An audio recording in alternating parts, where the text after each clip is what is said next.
Hello everyone, स्वागत है आप सभी का हमारे यूट्यूब चैनल में। आज की इस वीडियो में हम लोग क्लास 12th की केमिस्ट्री का एक बहुत ही महत्वपूर्ण टॉपिक पढ़ेंगे जिसका नाम है राउल्ट का नियम। ठीक है प्यारे बच्चों, ये जो टॉपिक है बोर्ड के एग्जाम की दृष्टि से काफ़ी महत्वपूर्ण है, हमेशा आपके बोर्ड के एग्जाम में पूछा जाता है। ठीक है, तो प्यारे बच्चों, वीडियो शुरू करने से पहले अगर आप अभी तक हमारे यूट्यूब चैनल को सब्सक्राइब नहीं किया है तो आप सभी से रिक्वेस्ट है कि हमारे यूट्यूब चैनल को सब्सक्राइब कर लीजिए। वीडियो अंत तक देखिए, वीडियो पसंद आती है तो वीडियो को लाइक और शेयर जरूर करिएगा। ठीक है, तो चलिए बिना किसी देरी के आज की वीडियो शुरू करते हैं।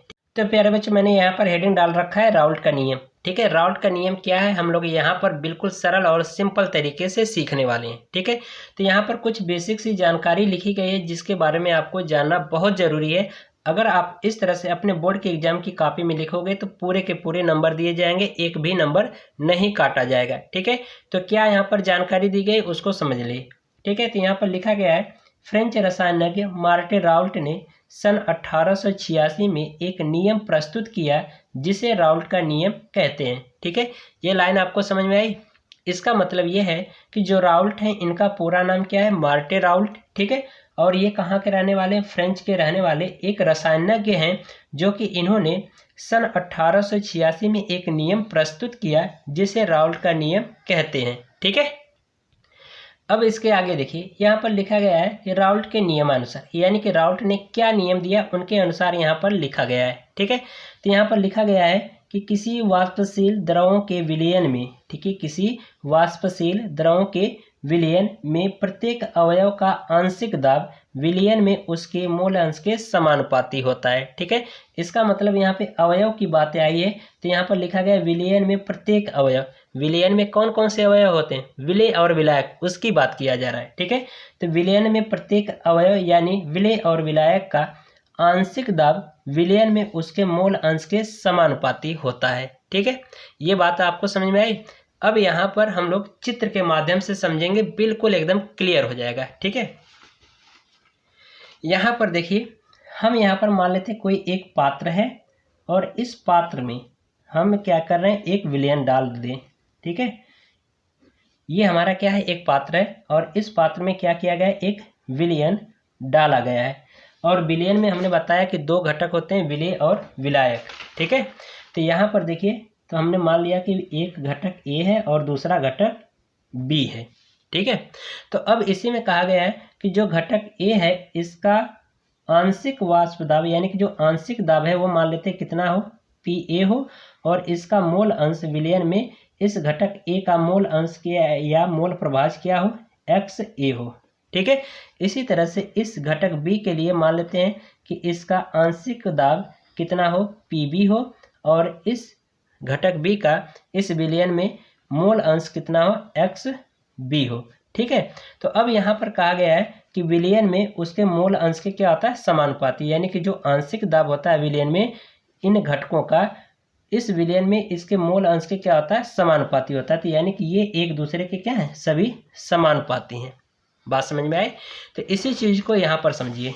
ठीक है, यहाँ पर हम लिख रहे हैं कि ये हमारा कोई एक पात्र है। ठीक है, ये कोई एक पात्र है जिसमें क्या किया गया? एक विलयन भरा गया है, जिसमें एक विलयन भरा गया है और इस विलयन में दो घटक हैं या दो अवयव हैं। कौन कौन सा? ए और बी है। ठीक है, तो यहाँ पर हम मान लेते हैं कि जो घटक ए है इसका आंशिक दाब क्या हो? पी ए हो, और इस विलयन में इस घटक ए का मूल अंश क्या हो? एक्स ए हो। ठीक है, इसी तरह से इस घटक बी का आंशिक दाब पी बी हो। ठीक है, आंशिक दाब पी बी हो, और क्या हो? इस विलयन में इस घटक बी का मूल अंश एक्स बी हो।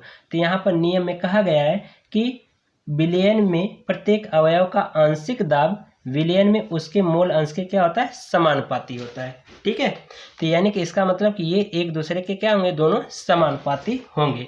ठीक है, तो यहाँ पर हम लोग कुछ बेसिक जो चीजें हैं उसको लिख लेते हैं। ठीक है, तो यहाँ पर मान लेंगे कि माना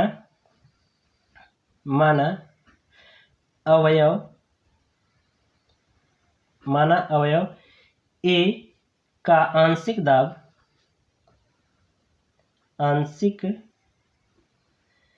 दाब बराबर क्या हो? पी ए हो। ठीक है। इसी तरह से मान लेते हैं कि माना अवयव बी का आंशिक दाब क्या हो, पी बी हो, ठीक है। अब इसी तरह से मान लेते हैं माना अवयव ए का मोल अंश, माना अवयव ए का मोल अंश बराबर क्या हो, एक्स ए हो, ठीक है। और इसी तरह से अवयव बी का मोल अंश क्या हो, एक्स बी हो, ठीक है। तो अब यहाँ पर हम किसके लिए बात करेंगे, अवयव ए के लिए, ठीक है। तो यहाँ पे लिखेंगे अवयव ए के लिए, ठीक है। अवयव ए के लिए बात करेंगे तो यहाँ पर क्या होगा, इसको हटा दे रहे हैं, ठीक है। अवयव ए के लिए यहाँ पर कहा गया कि ये दोनों क्या होंगे, एक दूसरे के समानुपाती होंगे, ठीक है। तो यहाँ पर लिख सकते हैं पी ए समानुपाती एक्स ए, ठीक है।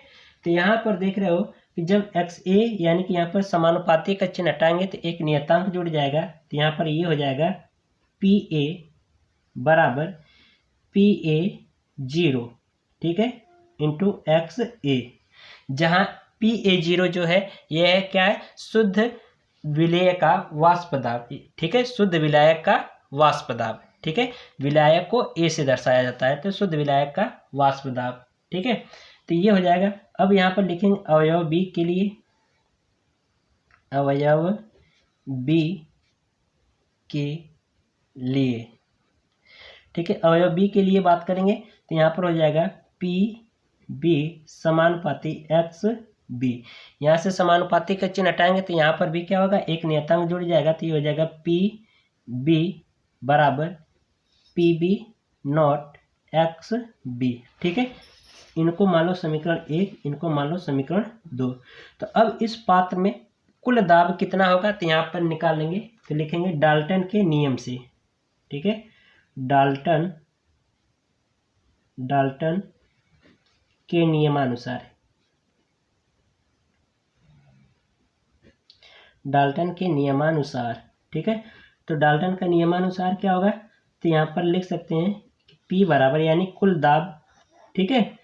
तो ये हो जाएगा P1 plus P2 plus dot dot ऐसे होता है डाल्टन का नियम। तो यहाँ पर P1 और P2 की जगह पे हमने क्या माना है, PA और PB। तो यहाँ पर लिख सकते हैं, यहाँ पर से लिख दीजिए। तो यहाँ हो जाएगा P बराबर यानी कुल दाब P बराबर PA प्लस PB, ठीक है। अब यही समीकरण 1 और 2 से इनका मान रख दीजिए। तो ये हो जाएगा P बराबर PA not XA plus PB not XB, ठीक है। तो ये हमारा एक फार्मूला निकल करके आ जाएगा, ठीक है। अब इसी तरह से एक और चीज़ आगे बढ़ाएंगे इसी फार्मूले को। अब आप जानते हो कि जो हमारा यहाँ पे लिखेंगे, चूँकि जो XA प्लस XB बराबर कितना होता है, 1 होता है, यानी कि विलायक का मोल अंश प्लस विलेय का मोल अंश दोनों का योगफल क्या होता है, 1 होता है। इसकी मैंने प्रूविंग पुरानी वीडियो में करा रखा है। अगर आप अभी तक नहीं देखें तो वीडियो का लिंक आपको डिस्क्रिप्शन में मिल जाएगा, उसको जरूर देख लीजिएगा, ठीक है। तो ये हो जाएगा। तो हम क्या करें, यहाँ से XA का मान निकाल लें। तो ये हो जाएगा, पक्षांतर करके इधर लाएं तो ये हो जाएगा XA, इसको हम क्या करें, इसका मान निकाल रहे हैं ना XA का। तो यहाँ पर क्या करेंगे, B को इधर लाएंगे यानी XB को पक्षांतर करके इधर लाएंगे। तो ये हो जाएगा XA बराबर 1 माइनस XB, ठीक है, ये हो जाएगा। तो यही वाला जो XA का जो मान निकल करके आया है यहाँ पर रख देंगे, ठीक है। तो लिखेंगे इसलिए, यहाँ पर लिखेंगे इसलिए P बराबर PA 0, XA का मान यहाँ पर रख दीजिए 1 माइनस XB, ठीक है, प्लस ये हो जाएगा PB नॉट XB। इनका अंदर गुणा करा दीजिए, ठीक है। तो जब गुणा करा देंगे तो क्या प्राप्त हो जाएगा, तो ये हो जाएगा P बराबर PA 0 minus PA0XB plus PB0 × अब यही चीज़ हम क्या करें, ये प्लस वाले को पहले लिख दें, इसको माइनस वाले को बाद में लिख दें। ठीक है, तो ये हो जाएगा यहाँ से P बराबर, यानी कुल दाब P बराबर PA0 माइनस, सॉरी प्लस यहाँ पर क्योंकि इसको पहले लिखेंगे, तो ये हो जाएगा PB0XB और प्लस इस यहाँ पर अब क्या हो जाएगा, ये माइनस हो जाएगा तो यहाँ पर माइनस लग जाएगा, तो ये हो जाएगा PA0XB। तो यहाँ पर देखो XB दोनों पदों में है तो कॉमन मिल जाएगा, तो यहाँ पर हो जाएगा P यानी कुल दाब P बराबर PA0 प्लस, ठीक है, कोष्टक में यहाँ से हो जाएगा PB0 माइनस PA0 और यहाँ से XB कॉमन हो जाएगा। ठीक है, तो यहाँ पर भी हमें क्या हो गया, एक फार्मूला प्राप्त हो गया। ठीक है, तो यहाँ पर अब एक हम लोग ग्राफ प्लॉट करेंगे, यानी एक ग्राफ बनाएंगे। ठीक है, किसके किसके संबंध में, मोल अंश के संबंध में और वाष्प दाब के संबंध में।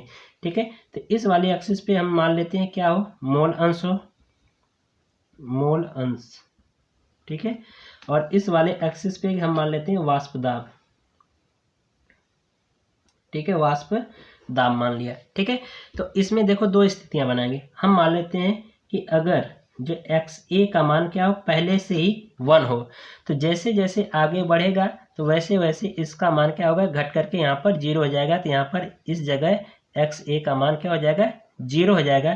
तो इसका मतलब यहाँ पर जो ग्राफ प्राप्त होगा, पहले से ही मान लेते हैं यहाँ पर मान 1 मिला हो, XA का मान कितना 1 मिला हो यहाँ पर, तो ये जैसे जैसे देखो आगे जाएगा वैसे वैसे घटते 0 हो जा रहा है। तो यहाँ पर मान लेते हैं इस तरह से आगे जाएगा तो घट करके क्या हो जाएगा, 0 हो जाएगा। ठीक है, तो यहाँ पर लिख देंगे PA का मान। ठीक है, अब इसके बाद यहाँ पर अब हम एक स्थिति और बना ले रहे हैं कि अगर यहाँ पर हमारा XB का मान 0 हो और जैसे जैसे आगे बढ़ेगा तो यहाँ पर XB का मान बढ़ करके कितना हो जाएगा, 1 हो जाएगा।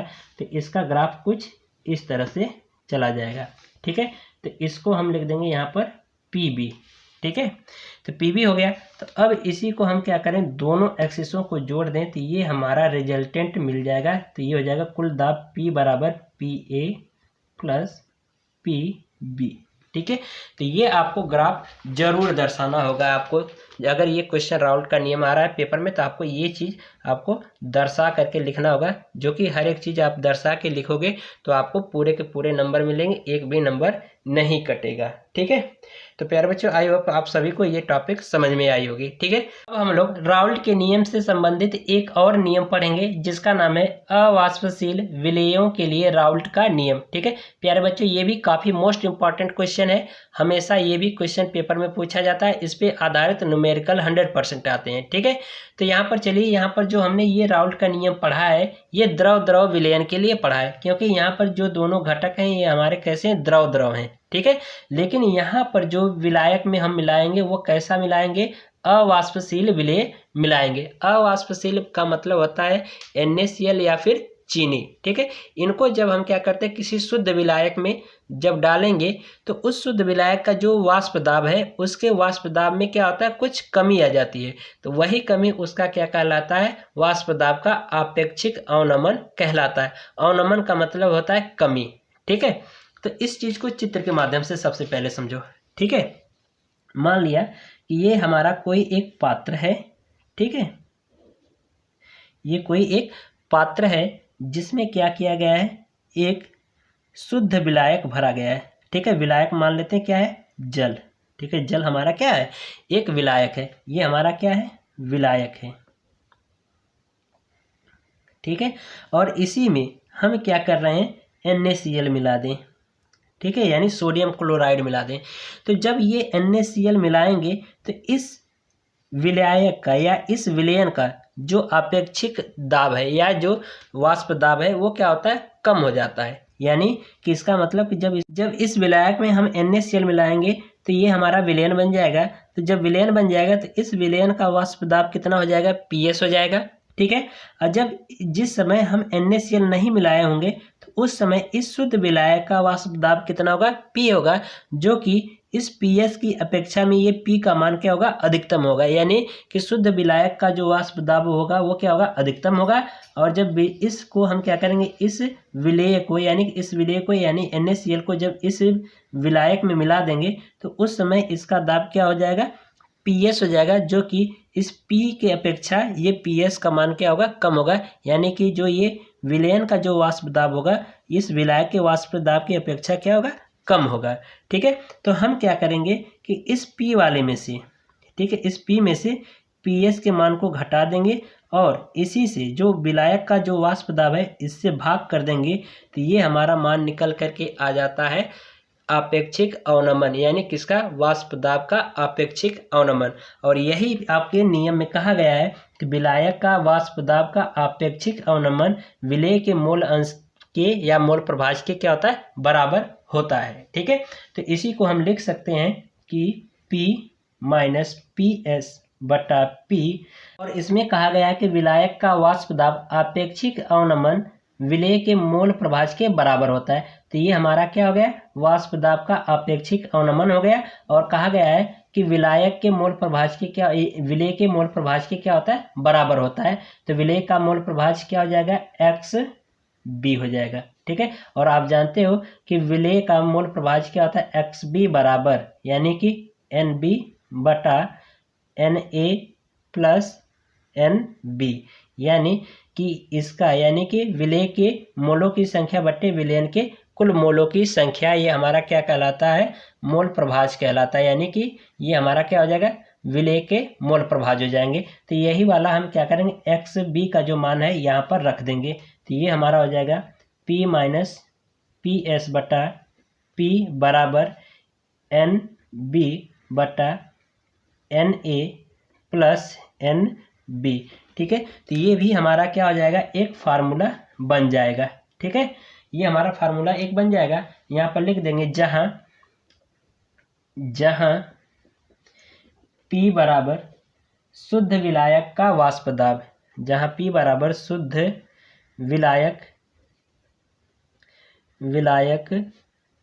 का वाष्प दाब, शुद्ध विलायक का वाष्प दाब, और जो हमारा PS है ये विलयन का वाष्प दाब होगा। ठीक है।